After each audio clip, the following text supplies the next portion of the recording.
Hey everyone, this is Dr. Drizzle, and welcome to the National Parks Expedition Challenge.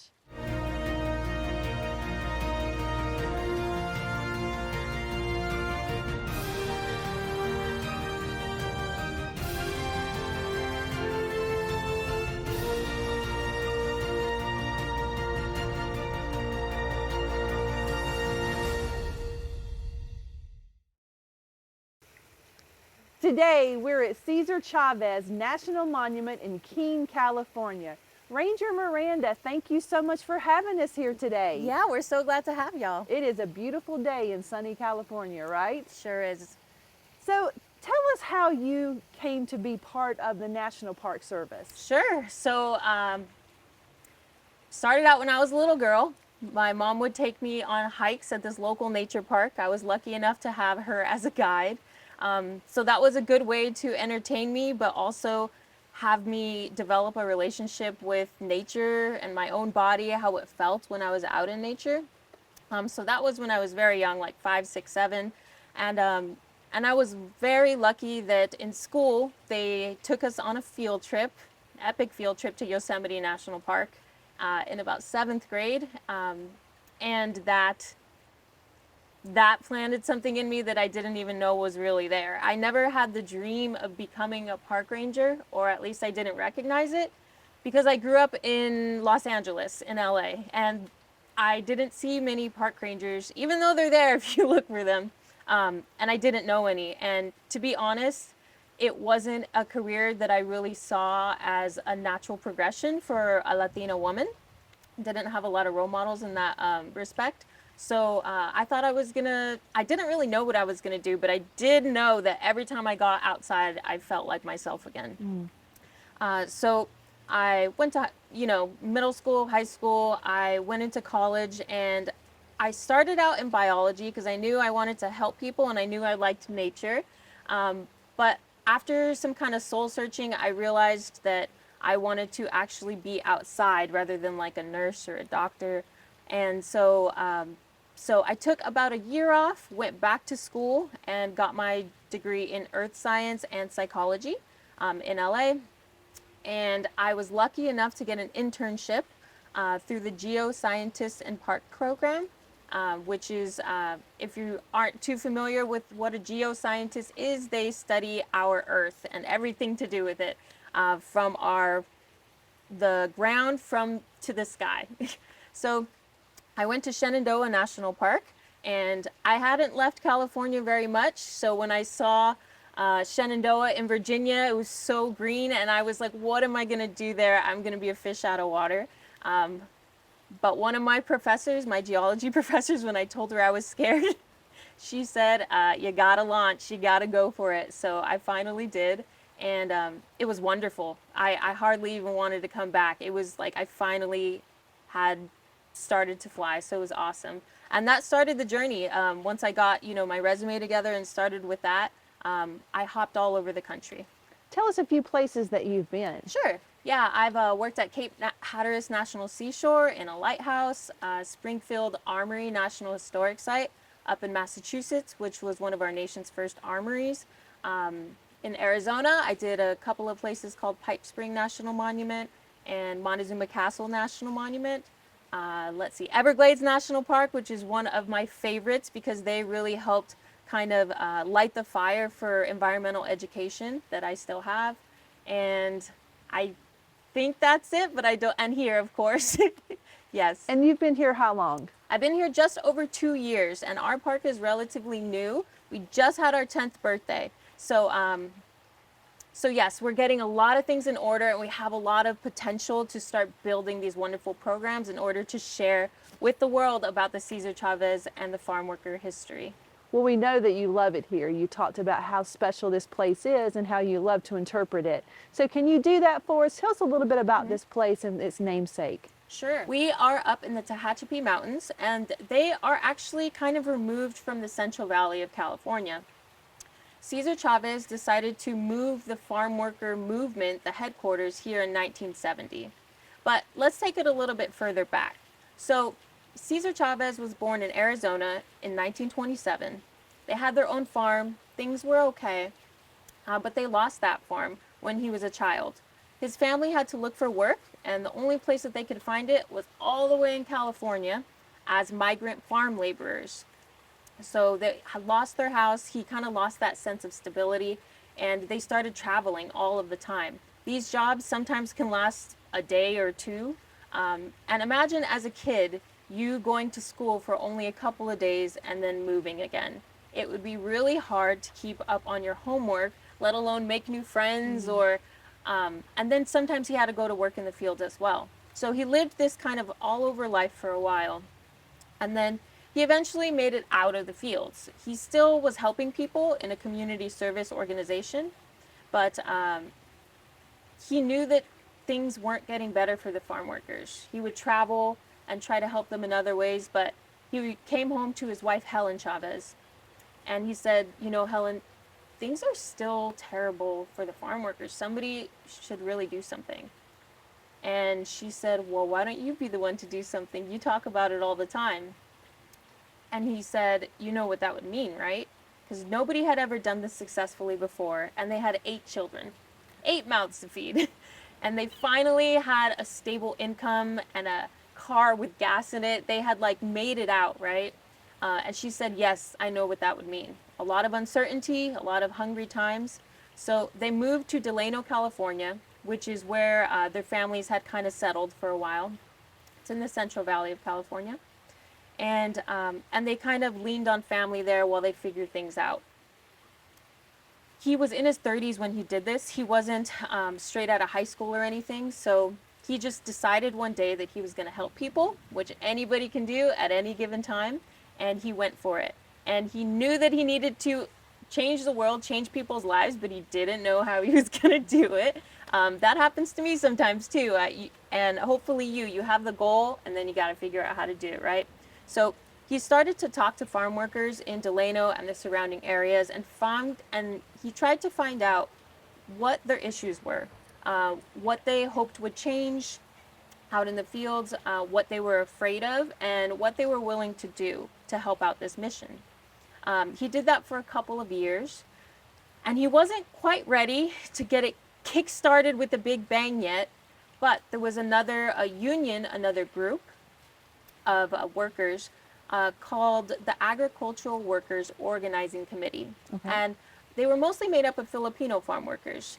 You didn't have to be a certain ethnicity to get into these unions, but these people didn't have a lot to lean on, so they leaned on their common kind of culture a lot of times. It made them feel comfortable. So that Agricultural Workers Organizing Committee, AWOC for short, they started a strike. And when you go on strike, you don't go into work or you don't go into school. And they let Cesar Chavez's union know. And at the time, it wasn't called United Farm Workers. They called it the NFWA, the National Farm Workers Association. So AWOC approached the NFWA and they said, hey, we're going on strike and we would really appreciate it if when we left the fields, you didn't go in and take our jobs. Mm-hmm. Because the bosses have historically kind of pitted those groups against each other.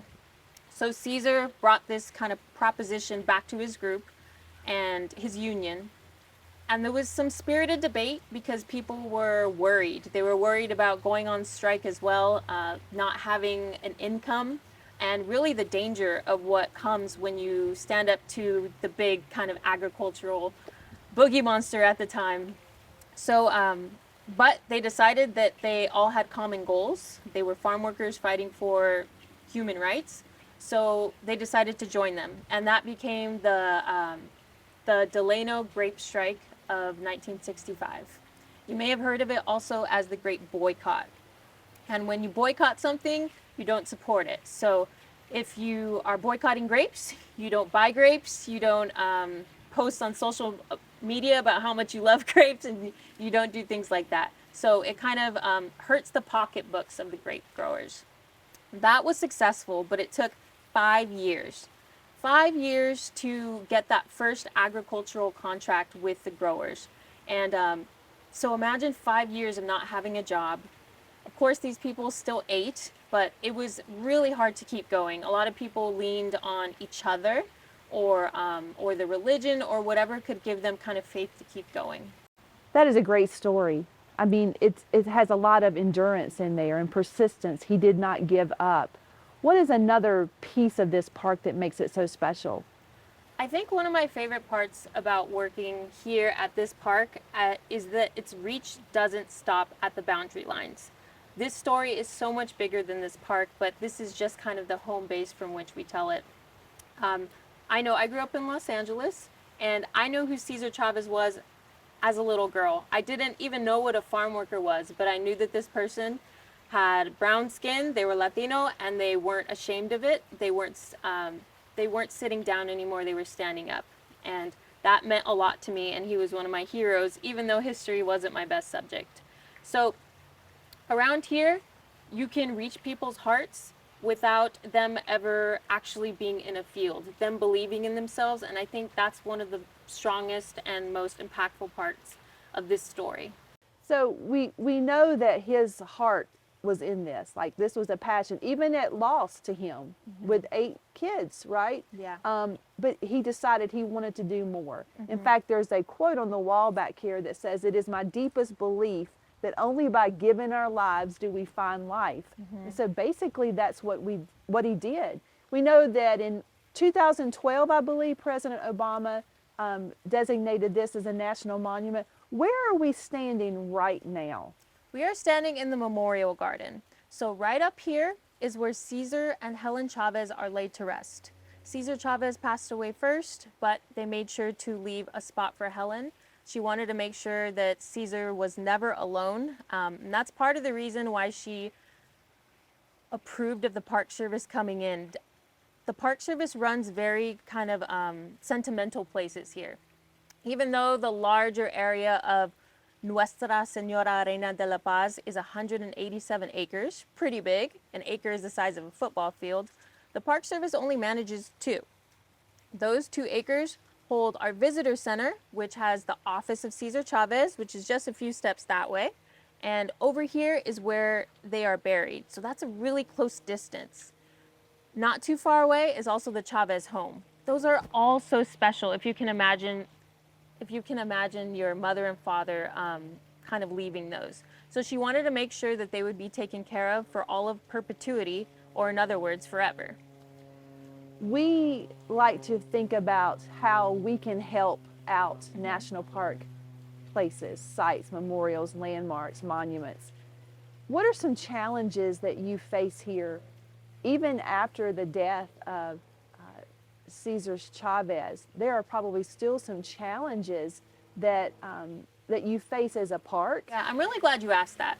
So even though Cesar Chavez spent the rest of his life fighting for better lives for the farm workers, not just in the fields, but out of the fields as well, things aren't perfect, right? When we are humans and we have these complex interactions, it's not just a one and done fix. You have to keep working at it. So people are still working at it, but things are still not fair and humane for the farm workers out there. So that's one of the challenges that we face, that this story is not over. We tell a very important part of the story, especially for when Cesar was alive, but one of the most special things about working in this place as well is that this is living history here. I work with a lot of members of the Chavez family, but they're just normal, good people that have it in their heart, just like Chavez did, Cesar Chavez, to make the world a better place for the people that are in it. Well, I think that will lead us into a call to action for our students today. Sure. To see if we can continue to be part of this living history so that it's not one and done, as you said, it's continued. So kids, we're going to be looking at the UN Sustainability Goals, number 13, climate action, which talks about all kinds of things, including agriculture.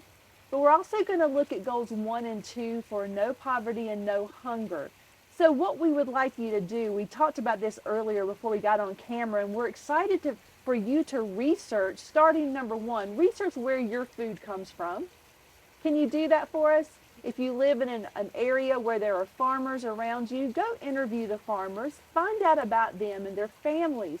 Find out how many generations they've been doing this. Maybe ask them, can you spend part of a day with them, sort of walking in their shoes to see how your food actually gets to your table. Now, some of us live in places where we can do sort of that farm to table, where we can go out and we can pick the corn and then we can shuck the corn and put it into our ovens or put it on top of the stove and we eat that. Some of you live in urban areas where your food comes from the grocery store, but it didn't just come from there. So we want you to think about how you can talk to the produce department and find out, where did this come from? Where were these bananas shipped from? How was this here? How are these things protected? Are there any pesticides that were used on those? At the very beginning of our time today, Ranger Miranda talked about how being outdoors is good for your body also. So let's just think about how we're all in this circle, and what we eat is what we become, basically. So we want you to figure out where all this comes from. You can create some type of map that you can share with Ranger Miranda, but we want you to go further. As you identify problems that you may see in areas around you dealing with the farmers or the farms around you, we want you to make a list of those and start thinking, how can you help them or elevate their voice? César Chávez basically did that. He elevated the voices of those who may not have been heard otherwise. How can you do that? So number 3, and again, this is a big challenge today, but I know you're up to it. We want you to see how you can become a good human. So we want you to talk to your teachers and your principals and your communities and think about what you could grow in your schoolyard that's sustainable. Can you grow something that you can use to feed your school? How about feed some of the people that are less fortunate than you? Or look for some people that don't have the means to have a garden in their own yard. See, the basic part of this whole challenge today, the reason we're here is that César Chávez had a mission. He had a passion. Let's continue that mission. Let's continue to be good humans, to figure out how we can provide for all of us so that it's not just a certain type of people that get more than others. So when you share that with us, as always, tag us on social media at Dacia92, hashtag NatParkChallenge, and please don't forget to tag the César Chávez National Monument, because Ranger Miranda would love to share this with the staff here, but also the Chávez family, to let them know that there are thousands of kids around the country who have heard this story today and have been inspired to be a good human, just like the Chávez family. I can't wait to see what they create, because I think challenges like this, when we encourage kids to be good humans and to open up their arms to other people, is what's going to make our world a better place. And who better to do that than our rising generation of world changers? Thinking about that, what advice would you have for students who are sitting in their classroom who are really excited about this story, but also about being a national park ranger? Can you give them some advice and just look in that middle camera? Sure. So I was telling Dacia a little bit about how when I was younger, I did not think I could be a park ranger. It was the farthest thing from my mind. I was like the same thing as an astronaut. But if you want to do it, you can do it. So you can study a lot of different things in school if you want. It just depends on what you're interested in. We have a lot of different types of rangers. We have rangers like me who talk to kids like you, or people like Dacia that come in, and we have law enforcement rangers that help us make sure that the parks are safe. We also have people that work with animals like bears or mountain lions, and those are a certain type of ranger as well. And we also have people that love the plants that like to work with them all day.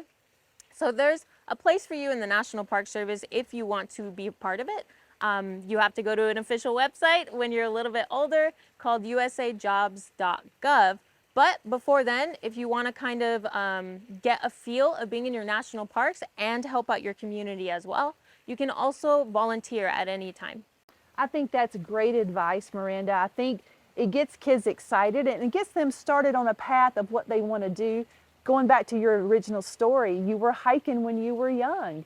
Your mom did that for you. She introduced you. So we want the kids to start young, thinking about what they want to do, and they're basically just to change the world, and I think they can do that. And I want to also recognize that not everybody has an adult that can take them out. They're not, maybe that's just not what life has dealt them. So I've made it my mission to bring any kid that I can to kind of bridge that gap outdoors so they can kind of discover that for themselves, because I want everybody to experience that as well. So remember, teachers, not everyone starts from the same place.